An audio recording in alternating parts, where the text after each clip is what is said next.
चलिए गाइस बात करते हैं जायसवाल नैको इंडस्ट्री लिमिटेड की। आज कंपनी में क्यों इतनी ज़्यादा चर्चा हो रही है, क्या है वो बड़ी खबर जो हमें ध्यान में रखकर चलनी है और अब वो कौन-कौन सी बातें पता होनी चाहिए जिसका इम्पैक्ट आने वाले दिनों में जायसवाल नैको इंडस्ट्री में देखने को मिलेगा। तो सबसे पहले हम एक बड़ी खबर की बात कर लेते हैं, उसके बाद चीज़ें आगे डिस्कस करेंगे। यहाँ पर आप देखिए, मैं डॉक्यूमेंट्स के अंदर चलता हूँ तो 18 घंटे हुए हैं इस अपडेट को आए, लेकिन उससे पहले मैं आपको बताना चाहूँगा ये जो कंपनी है आज के दिन भी लगभग 6.31% के आसपास ग्रो होती हुई नजर आई है और अगर आप 5 दिन का रिकॉर्ड उठाकर देखेंगे तो आपको 3.5 या 4% का ग्रोथ देखने को मिलेगा।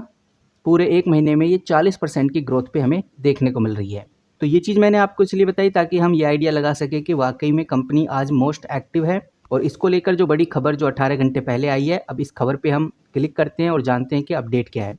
मैं इस अपडेट को पहले थोड़ा बड़ा कर लेता हूँ ताकि समझने में आसानी रहे और इस अपडेट में आपको एक नाम जरूर देखने को मिलेगा, वो है श्री रमेश जायसवाल का। तो यहाँ पर हमें देखने को मिल रहा है जो श्री रमेश जायसवाल हैं उनको लेकर सीबीआई यानी कि स्पेशल कोर्ट ने न्यू दिल्ली में 9 दिसंबर 2024 को एक डिसीजन दिया था। और यहाँ पर आपको बताना चाहूँगा जो ये श्री रमेश जायसवाल हैं, ये जायसवाल नैको के मैनेजिंग डायरेक्टर भी हैं। इनके ऊपर जो एलिगेशन लगा है कि इन्होंने कोल ब्लॉक एलोकेशन स्कैम किया है और ये जो एलोकेशन है किसी और कंपनी के नाम से हुआ है और उस कंपनी का नाम अभिजीत इंफ्रास्ट्रक्चर प्राइवेट लिमिटेड है, क्योंकि इस कंपनी के ऊपर रमेश जायसवाल के अनऑथराइज सिग्नेचर भी पाए गए। इस बात की पुष्टि आप इधर से देख सकते हैं। तो ये बात तो हो गई 10 सितंबर 2024 की, लेकिन अब कोर्ट का डिसीजन कुछ अलग आ गया है, क्योंकि अब आप अच्छे से जानते हैं आज है 5 अगस्त और 5 अगस्त के दौरान हमें एक नया डिसीजन देखने को मिला है। सीबीआई कोर्ट ने पहले उनके ऊपर 3 साल की सज़ा और 20 लाख का फाइन लगाया था, लेकिन अब जो बड़ी खबर निकल के सामने आ रही है वो ये है कि रमेश जायसवाल की सज़ा 60 दिन के लिए सस्पेंड कर दी गई है और उनको अभी फ़िलहाल बेल मिल चुकी है।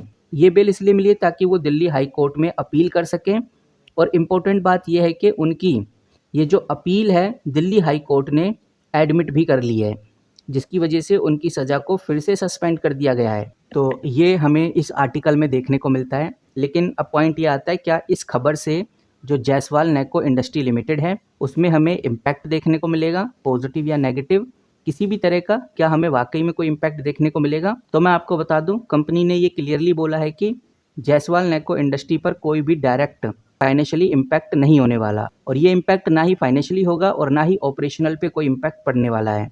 तो अब देखते हैं कि भाई आगे हमें क्या अपडेट देखने को मिलती है।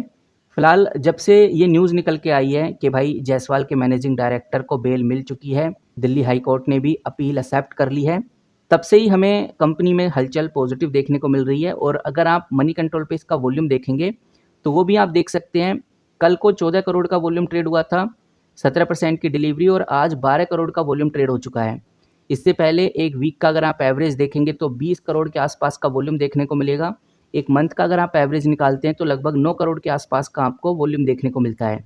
तो एक बात समझ में आ रही है कि एक मंथ के हिसाब से ये जो वीक है कंपनी का काफ़ी अच्छा रहा वॉल्यूम वाइज, यानी कि इन्वेस्टर्स की नज़रों में ये जो कंपनी है इसी हफ्ते से आना स्टार्ट हुई है। तो वॉल्यूम तो अभी भी काफ़ी पॉजिटिव है, बहुत सारे इन्वेस्टर्स की नज़र इस कंपनी में टिकी हुई है। अब यहाँ पर आप देखिए, मैं हूँ एनएससी की वेबसाइट पे, मैंने यहाँ पर जायसवाल नैको इंडस्ट्री लिमिटेड खोला हुआ है।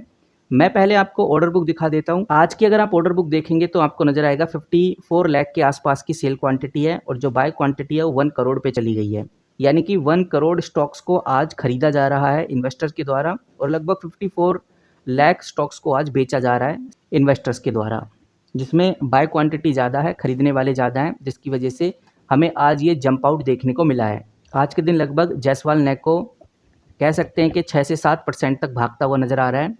जब मैं वीडियो शूट कर रहा हूँ तब तो यही सिचुएशन है, बाकी आगे देखते हैं कि भाई क्या हलचल हमें देखने को मिलती है। कंपनी के इंपॉर्टेंट रेशोज में कोई खास बदलाव देखने को मिला नहीं है। मार्केट कैप अभी भी 5,000 करोड़ के आसपास ही है, अभी भी कंपनी काफ़ी छोटी है। पीई के लिहाज से भी कंपनी आज आपको सस्ते प्राइस पे मिल रही है, जो 55 रुपीज़ का करंट प्राइस है ये हम कह सकते हैं काफ़ी अंडर वैल्यूड है। अगर हम रिटर्न ऑन कैपिटल एम्प्लॉय की बात करें तो 12%, रिटर्न ऑन इक्विटी की बात करें तो 4, यहाँ पर रिटर्न ऑन इक्विटी ज़्यादा होना चाहिए था, लेकिन छोटी कंपनी है उस हिसाब से रिटर्न ऑन इक्विटी सही है, एवरेज है। 5 साल की सेल अच्छी है, मतलब हर साल कंपनी 2% अपनी सेल को इंक्रीज़ कर रही है। इंटरेस्ट कवरेज रेशो हमें थोड़ा सा नेगेटिव नज़र आता है, डेट टू इक्विटी भी हमें यहाँ पर नेगेटिव नज़र आती है क्योंकि 1 से अबोव है। पाइट्रोसिक स्कोर भी कंपनी का कम है, यानी फाइनेंशियली कंपनी वीक है। पैज रेशो देखेंगे तो वो माइनस में नज़र आएगा, जो कि एक नेगेटिव सिग्नल है। और यहाँ पर अगर आप फ्री कैश फ्लो देखेंगे तो आपको पॉजिटिव नजर आएगा। अगर कंपनी का फ्री कैश फ्लो पॉजिटिव है यानी कि कंपनी अच्छा रेवेन्यू जनरेट करती है, जिसकी वजह से फ्री कैश फ्लो भी कंपनी का धीरे धीरे बढ़ रहा है। फिलहाल जायसवाल नैको इंडस्ट्री को लेकर यही बड़ी न्यूज़ और बड़ी अपडेट्स हैं। जैसे ही इस कंपनी के रिगार्डिंग कोई न्यूज़ कोई अपडेट आएगी तो सबसे पहले आपको इस चैनल पे देखने को मिलेगी। चैनल को आप सब्सक्राइब करके रख सकते हैं। मिलते हैं किसी नई वीडियो के साथ, तब तक के लिए take care and good bye.